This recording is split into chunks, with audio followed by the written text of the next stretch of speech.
Welcome back to the UFC Casuals. I'm Andrew. That's Bobby. Man, big day in the UFC pay-per-view. UFC 285, big, great, amazing card. I mean, huge main card, 5 amazing fights, and a good undercard too.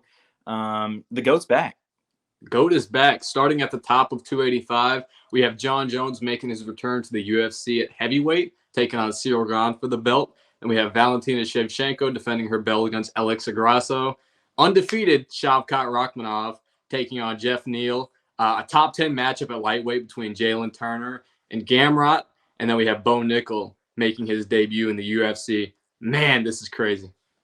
Very crazy. And I don't want to waste any time. I mean, that main event, dude. The GOAT's back. Jon Jones moving up in weight. 3-year layoff. He was the 205 champ for 10 years. Crazy amount of time. Jon Jones is the 205 champ, and he's got a tough test tonight, though. Yeah, it's going to be a tough test. There's a lot of questions around this fight. How will he look in a whole new weight class, a huge jump in weight? How will he look after that 3-year layoff where, you can make a case that he lost his last fight. It's tough to say. There's a lot of questions going into this, though, and Jones looks to answer them. Yeah, man, and like you said, it's a big jump up in weight. He weighed in at 248 pounds for this fight. I mean, like we said, the limit at light heavyweight was 205. So he has jumped up 30, 35 pounds in the last 3 years, probably building up, good fat and a lot of muscle. So he's taking this very seriously. He wants to be heavyweight champ, but man, Ciryl Gane. Ciryl Gane. It's a tough fight for Jones. I mean, this is no walk in the park like some people think it'll be. I know a lot of people have said Jones buy whatever he wants, but no, that's not going to be the case. This is a really tough test for him. Gane is an incredible kickboxer. His movement at heavyweight is second to none. I mean, it's incredible. The way he moves is unlike anything we've ever seen at heavyweight. And yeah, it's a tough test. Jones is going to have to, be able to strike with Gane, and he's going to have to probably get this on the ground if he wants to win. Yeah, and even if it doesn't go to the ground, Jon Jones has showed extreme confidence this week in interviews talking about even if it does turn into a kickboxing match, he sees big holes in Ciryl Gane's game. Jon Jones is a confident guy, man, and he's a fake nice guy too, let's be honest. He's good at he sounds great in interviews, but I mean, he's a whole different person. I won't get into that. Let's just talk about them as fighters. I mean, Jon Jones, like you said, he's going to want to probably wrestle in this matchup. There was clear holes in Ciryl Gane's wrestling in his last fight, or not his last fight, but his last title fight against Francis Ngannou. Francis Ngannou took him down, man. Mm-hmm. Yeah, Jones is a great fighter, very well-rounded. There's very few flaws, if at all, in his game. So it makes sense that I think he can keep up with Gane on the feet. But where his biggest advantage is obviously on the ground. Like you mentioned, Gane struggled with Ngannou on the ground, who, number one, he isn't even a wrestler. And number two, he was fighting hurt in that fight. His knees were torn up. So Gane's really got to be on his A game when it comes to takedown defense and groundwork. I sure hope he's been preparing for that in camp because, Jones is going to want to get this on the ground if I had to guess. Well, Ciryl Gane was talking about how he barely trains when he doesn't have a fight announced, and this fight was not even announced until a month ago. Mm-hmm. So I think that's mostly mind games, but, there's potential truth there. If there is truth there at all, and he is not prepared for Johnny Bones Jones, the GOAT, I mean, I don't care if Johnny Bones Jones is moving up 40 pounds at a new weight class and it's a tough fight. It's Jon Jones. Mm-hmm. And, I mean, you've seen the confidence from Jon Jones. He's talked about all the film he's been watching. He's been training harder than he's ever trained in his life, he claims. Ciryl Gane better be taking this seriously. Very seriously. And Jones has been training with Cejudo, too. So, he's prepared for this fight. It's just a matter of whether or not Gane is. I want to get your prediction on this fight. It's a very interesting matchup. There's so many different ways this can go, but I want to hear what you have to say. Man, I'm not a big Jon Jones guy, but no matter how I feel about him as a person, you can't deny the fighter. You can't deny the skill set. Like you were saying, so balanced, so good at everything. I think he knocks out Ciryl Gane in the 4th round tonight. I think he gets a TK. I think he wears him down in the first 3 rounds of this fight with the wrestling. Probably gets him down and elbows him to hell. a comparison that people have made to this fight is the Thiago Santos fight, which Jon Jones won by split decision. It was close. And Jones was fighting a Thiago Santos who had knee injuries in both knees. He tore up both of his knees. So, if Gane, obviously, if his ligaments hold up, unlike Santos's did, this is going to be a tough fight for Jones. And he has to get this on the ground, in my mind, if he wants to win. And I know what Gane said about he didn't take fights seriously, or he didn't take the training seriously until a fight was announced. I don't really buy that. I think it's mind games. I think Gane's been working hard. But I'm going to go in the same direction when it comes to method of victory. I have a round 4 TKO, but I have it for Ciryl Gane. I think he's going to win tonight. Oh, man. I mean, hey, Jon Jones has never lost, so that's a bold take. It is.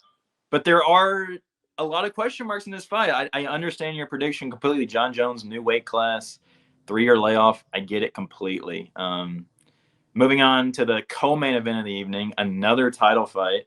Valentina Schevchenko, a dominant champion, and she's taking on a good contender in Alexa Grasso. 5-fight win streak for Grasso. So she's earning this title shot. What do you make of this fight, man?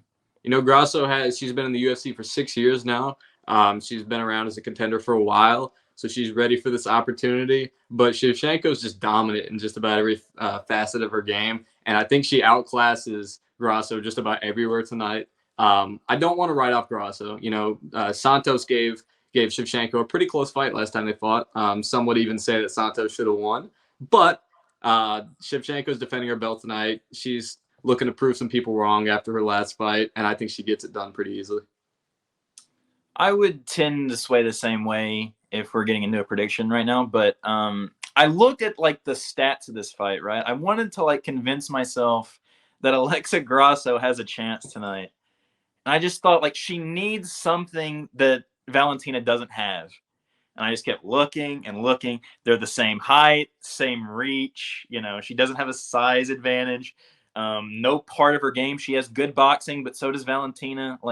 If it stays striking, they're going to be about even. So, I look at every aspect of this fight, and I try and convince myself, is there a way Alexa Grasso can win? I can't find anything, man. I think Valentina's just so dominant. She's on a 9-fight win streak. They're both on great win streaks. Valentina's last loss was to the double champ, Amanda Nunes, right? So she doesn't lose to anybody except maybe the women's MMA GOAT. Is she the second women's MMA GOAT? Probably. So, yeah, I got Valentina by decision tonight.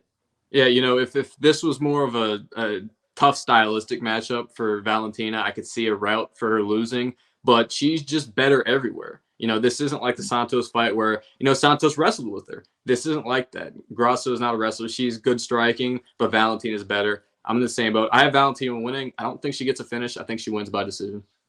I agree. I wrote down in my notes, Valentina 50-43. Okay. Fair enough, man. Big win in the decision, huh? Takes every round and probably gets some 10-8s in there. So. Oh, yeah. Moving on. Those are the two title fights in this main card. It's an amazing main card, dude. The third to last fight of the night, the third fight of the night on the main card is a great welterweight matchup, top 10 matchup. Shavkat Rakhmonov taking on Jeff Neal. Jeff Neal missed weight. 4 pounds over. 4 pounds over. But, man, that's not the main focus on this fight, in my opinion. We need to talk about Shavkat Rakhmonov because this guy, 16-0, been in the UFC for a few fights now, 100% finish rate. Every fight he's had in MMA, he's finished the opponent. What do you make of this fight, dude? Yeah, man. Shavkat's unreal. 16-0 in the UFC, 8 submissions, 8 knockouts. That's what makes it tough for me to make a prediction. I think Shavkat's going to win, but I don't know how, because half of his fights have been knockouts, half have been submissions. This guy's scary, and he's going to be climbing the ranks in the division. He'll probably get a title shot in the near future. This is tough for Neal. I don't really see. I mean, I don't want to rule him out, but I think Shavkat takes this. He's the better fighter here. I think he wins by a round 2 submission. But I'm looking forward to seeing Shavkat fight and hopefully make it 17-0. 17-0 and 17 finishes would be insane. But I know I kind of discredited Jeff Neal, and we talked about how he missed weight. This is a good fighter. He's a top 10 fighter. He's number 7 in welterweight. He's got great boxing. Man, and I wrote down, never been finished. Never. He has like about 7 fights in the UFC not been finished, and he's fought the likes of Wonder Boy. Mm-hmm. So, I mean, he's fought dominant strikers, dominant grapplers, and he's gotten some good wins. He's beat Vicente Luque, for example. Great. He's a good fighter, but Shavkat, so much hype, 100%. You see that 100% finish rate, and you just get so excited. I mean, he's gotten like a wheel kick KO. He's gotten submissions. With that being said, I'm going to have to go Shavkat Rakhmonov, and I'm going second round TKO. You said submission. Yep, hey, man, round 2 sub. 50-50. It's 50-50. He's got 8 each. Just like his record, yep.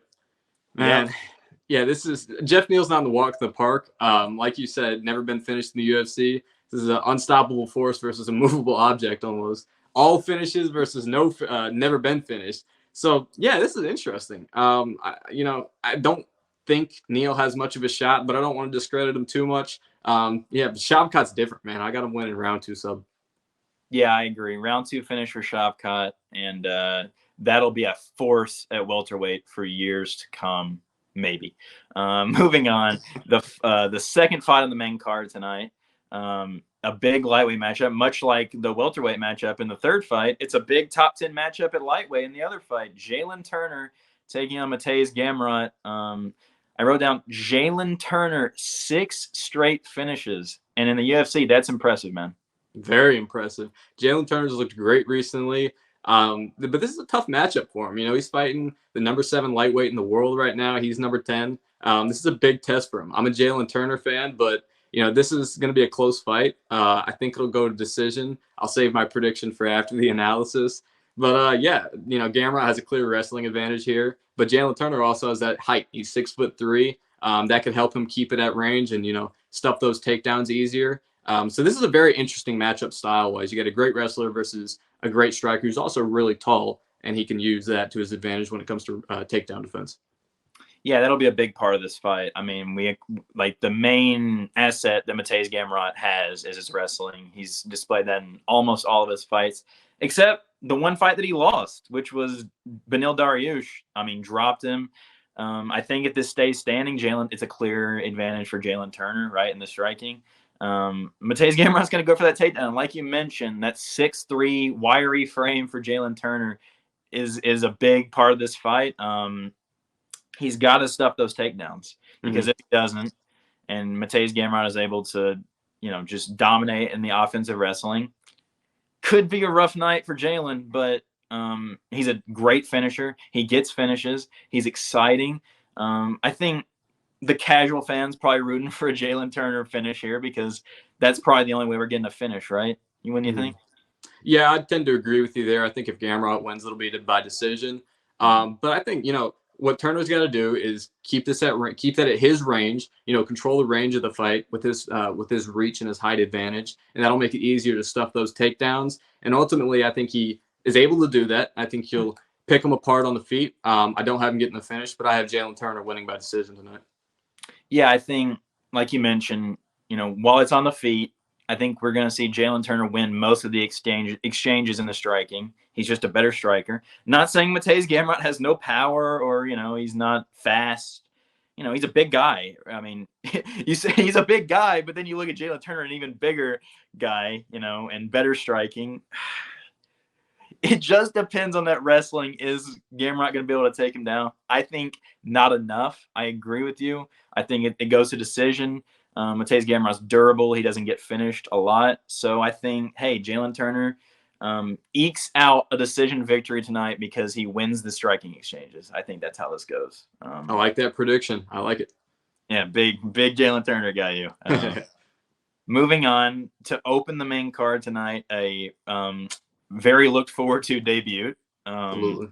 A dominant wrestler, 2-time national champion in college. Bo Nickel makes his UFC debut. He's had a couple Contender Series fights to get to the UFC, and he's finally making his debut on a pay-per-view main card. He's taking on Jamie Pickett tonight. What do you make of this fight? Yeah, man, Nickel, I'm looking forward to his debut. He's 3-0 as an MMA fighter. He has 2 round 1 submissions and a round 1 knockout. All 3 of them, have come within 1 minute and 2 seconds. I can't quite say that they're all under a minute, but nevertheless, still incredibly impressive. Nickel looks legit, and Vegas agrees. Last time I checked, he was a minus 1,500 favorite. So it's not a lot of questions about where this fight's going. I don't want to rule out Pickett completely, but I think Nickel's going to be dominant tonight. Yeah, I mean, you obviously look at the grappling, but like you said, he got a first-round KO too. Like, he's clearly got some power too. I think didn't he knock the guy out with a head kick? I believe so. So, I mean, the guy's got striking too. Like, this is a dominant-looking prospect, and poor Jamie Pickett being fed to the wolves here. It feels like, looks like on paper. I mean, Jamie Pickett 3-6 in the UFC, and his main weakness is the wrestling. So, like, where does Jamie Pickett go? Bo Nickel is going to dominate this fight, in my opinion. I think he does whatever he wants. If he wants to even stand and strike for a little bit in this fight, hey, go at it. Don't put yourself in any dangerous positions, though. You don't want like a crazy flying knee, when he's shooting for a takedown, Jorge Masvidal thing, right? So he needs to be smart, but if he fights smart, this is the easiest win he's ever going to have. Oh, yeah. Yeah, I think he gets this on the ground. Ultimately, I think Nickel wins, and I think he does it quickly. I got a round 1 submission for him. Agreed. I think he probably could get a TKO if he wanted to, like take him down and bash his head in, but I think he goes the right route for him. He gets his back, probably chokes him out in a minute. Yeah. I wouldn't doubt it, man. But on top of all this great main card fight, we also have some notable names on the prelims. We have Cody Garbrandt. He's going back to bantamweight to fight Trevin Jones. He's looking to bounce back after dropping 5 of his last 6 fights. And then you have Derek Brunson and Dricus Duplessis, confusing name there. Top 10 matchup at middleweight. Some good prelim fights. Great prelim fights. I mean, this card was top to bottom stacked. I mean, to the point where Derek Brunson and Dricus Duplessis have been complaining in the media about this not being a main card fight. That's just how good this card was. They couldn't even sneak out of the main card themselves. And I want to get into the Cody Garbrandt fight because, I mean, this is a guy who was the champion 3-4 years ago, right? I mean, a great champion, too. He beat dominated Dominic Cruz to get that bantamweight title. And, I mean, he looked on top of the world. He looked like he was going to be a force at bantamweight for years to come. And he's just gotten chinny. He got knocked out by a roided-up TJ Dillashaw. He could knock out anybody with all those fucking roids. But that was his fall from grace, right? I mean, he's gotten chinny throughout the rest of his career, and he even tried to, like you said, moving back up to bantamweight, he tried to make a move to flyweight, knock out some little guys, and he got knocked out again. Didn't work. Did not work. No. And I'm concerned because, I mean, what is his chin? What is left of his chin? Is he going to go out there and just get slept again? I hope not. Cody Garbrandt's a fun fighter. He's had amazing fights. He's a bantamweight legend because bantamweight isn't a division that's even very old. So it's not far-fetched to say he's a legend of bantamweight, a former champion. I want to see him get this win, man. Yeah, man, he's a former champion in this division, so I want to give him a little bit of the benefit of the doubt here. I think he gets the win tonight. He's not that big of a favorite despite, his history in the bantamweight division, but I think he gets it done. I think he bounces back after his skid of 5 of 6 losses in his last 6 fights. Yeah, I agree. I think it's not a matter of, should he win this or do you think he's going to win this? He has to win this. He needs to if he wants to save his career. Has to. If he doesn't win this, where do you even go? I mean, that would be 6 of 7 he's lost. And it might be at that point time to hang him up, honestly. Hang him up or you're getting cut. Like, I can't imagine Dana would keep him around much longer after that. Yeah. Let's talk about the other fight. A great middleweight matchup. Top 10, like you said. Dricus Duplessis taking on Derek Brunson, a fringe top 5 fighter for years. I think he told me earlier he's 39 years old. I mean, he's getting up there. So maybe this is kind of a, hey, you're on your way out. Let's feed you to a good prospect, maybe? I could see that. Yeah, it seems like his career is starting to wind down. I don't think he's going to make a push for a title again. But yeah, it's a good fight, though. Duplessis is a great fighter. It's a top 10 matchup, which is unreal that we're getting that in the prelims. On most nights, this would be a main card fight, but we get to watch this early. But yeah, I think it should be a good fight, but I got Duplessis. Yeah, this will be kind of like the Jalen Turner fight in terms of, hey, Derek Brunson's gonna look for the takedowns because he has great offensive wrestling, and he's proven that in previous fights. But he is chinny. He has gotten slept by the likes of. I mean, Israel Adesanya slept him, so you can't. But hey, Jared Cannonier knocked him out too, and Jacare Souza, like he's been knocked out. So, and Duplessis' strength striking. So it's a classic wrestler versus striking matchup. I'm going to take Duplessis. I think Brunson is going to go night-night. And his hopes of ever possibly getting blonde Brunson title shot is not going to occur tonight. Not again, unfortunately. But he's had a great career nevertheless. I mean, he's fighting until he's 39 at least. So, yeah. But yeah, man, what a card. What a card. This might be the best card of the year when we look back at it. We'll have to see in hindsight, but for now we can just sit here and be excited. We're only hours away from it. So yeah, UFC fans, enjoy tonight. We got the return of Jon Jones. Man, this is going to be fun. And that pretty much wraps up our coverage of 285. So thank you guys for tuning in. Thank you guys. See ya. See ya.